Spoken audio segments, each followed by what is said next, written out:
'Cause there's this deadline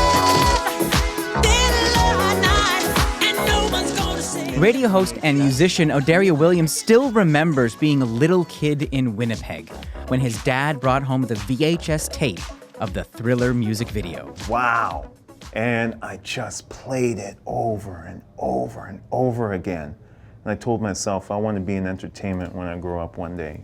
But after watching the documentary, his feelings about Jackson have changed. The only word I can come up with was horrible. It's horrible. Part of his struggle is Jackson's impact as an artist. The drums on Thriller are still unmatched.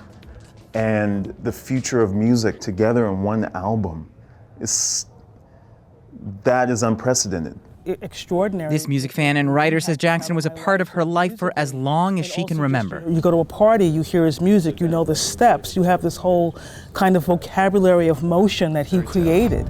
Hello, Wade. After watching Leaving Neverland, she's removing Michael Jackson from her phone and her life. There's no way to not hear the music very differently. If you think of one of his big hits, The Way You Make Me Feel,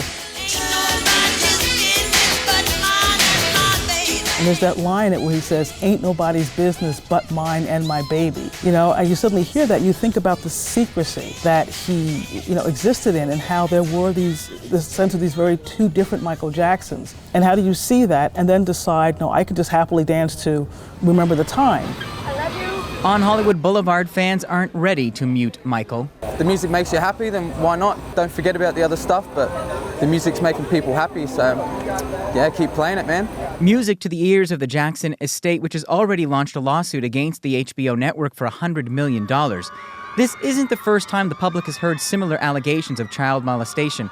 The claims began in 1993, but the world was different then. Now we live in the Me Too era. And now I, for one, am happy to hear that male victims of sexual abuse are being believed.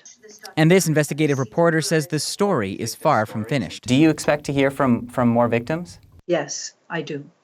I predict that we will hear from many more victims. I want to be able to speak the truth. But, she adds, it takes a long time for victims of child molestation to come to terms with what they've experienced. Eli Glasner, CBC News, Toronto.